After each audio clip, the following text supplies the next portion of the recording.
All right, guys, this is the ginormous bowl of chacote or Mexican plums, and this is some of those cherries. I did look them up. This is called common hawthorn, and I did confirm that these are edible, thank goodness, because we've been eating them. And then there's just another small bowl of the plums. I'm going to use my magic little knife here and cut all of the pits out of these. There's some, if I get down to the bottom of this from the bag this morning that I picked, there's a bunch of hawthorns in here as well. So I'm going to pull those out, put them over here. I'm going to put the pits in here. And I actually just saw a video on TikTok where you take cherry pits and break them open and there's pits inside them. This is what dog food.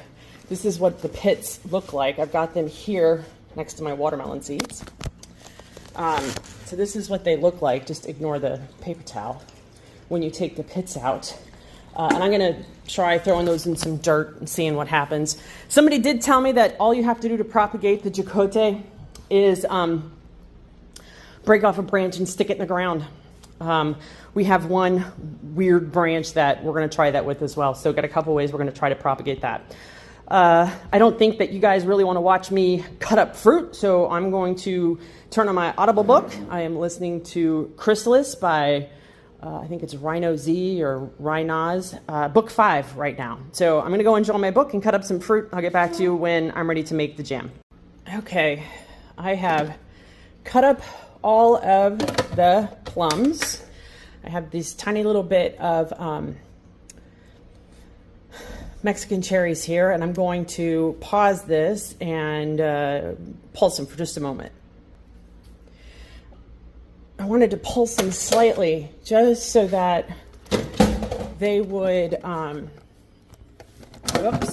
they would be nice and fresh, but also, I don't know, I've never made jam before. Well, once, like 30 years ago, I made some strawberry jam, and God, that was 30 years ago, so who knows what's different now. But what I wanted to do was I wanted to sort of chunk them up a little bit so that as they boiled, the skins and everything, because I just want it to be, I want it to be jam. So I wanted a little bit of the skin, so it was just a little jammy. I didn't want it too mushy. So we'll see how this works out. I'm going to use a Martha Stewart recipe I found for making jam that does not include pectin because I don't have any pectin, and I live in Mexico and I'm not sure where I could get it. I live in a resort town and I could go to Walmart, but you know what? I can just make it without pectin. It's no big deal. This isn't going to make that much anyway. And then I also found a recipe. I have all of these plum pits now. So I found a recipe from, I think it's prettypetunias.com on how to boil these and turn these into syrup, because there's still a lot of pulp and fruit left on all of these pits. So we're going to give that a try too and see how this turns out. So we've got syrup from Pretty Petunias and jam from Martha Stewart. Let's see what happens. Okay, the puree is now in the pot with, the recipe called for 3.5 cups of sugar, which I thought was a lot of sugar. So I only put in 2.5. Those plums are super sweet. And like I said, those little cherries, those little honeydew or Hiawatha things, I forgot what they're called already, taste like cotton candy.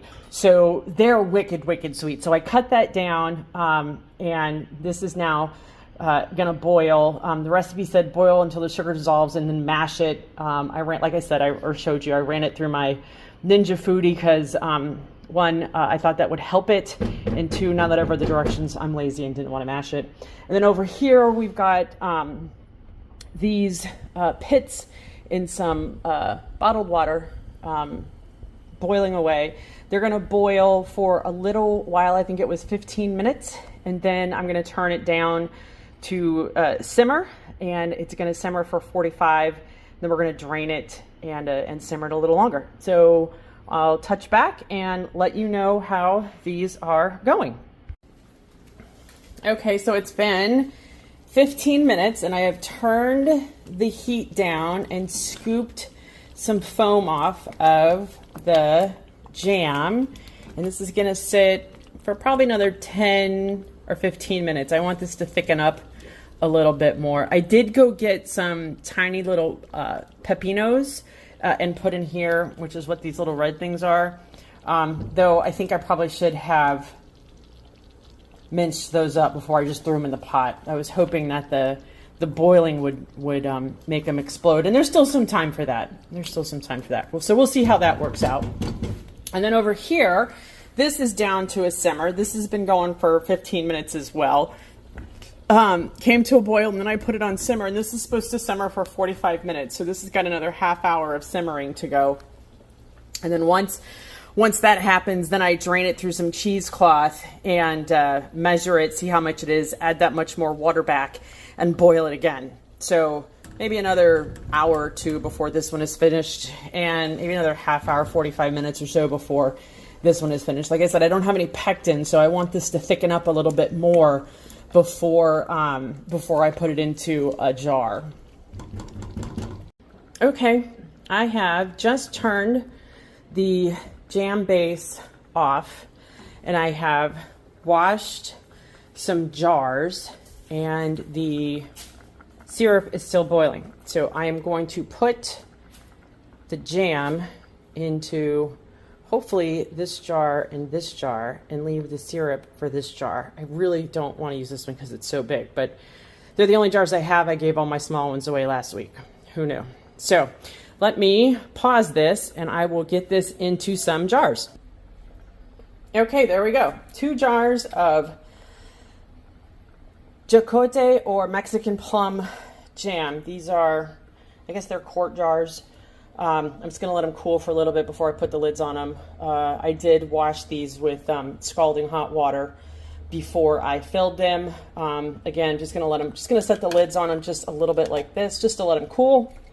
And then we'll see how that goes. This still got another 15 minutes to boil. I will show you guys that shortly. Okay, I have strained those plum pits now, and I ended up with just over a cup of boiled juice. So now I've added a cup of sugar to that, and I am stirring this, waiting for it to boil. I will pop back on when it's boiling. This appears it is starting to come to a boil. I'm going to stop stirring for just a second, and then the recipe said as soon as it turns to a boil, turn it off and stir for 1 minute, and then pour into jars. So I'm going to stir this for a minute, and then I've got some jars over here that have been washed with super hot water.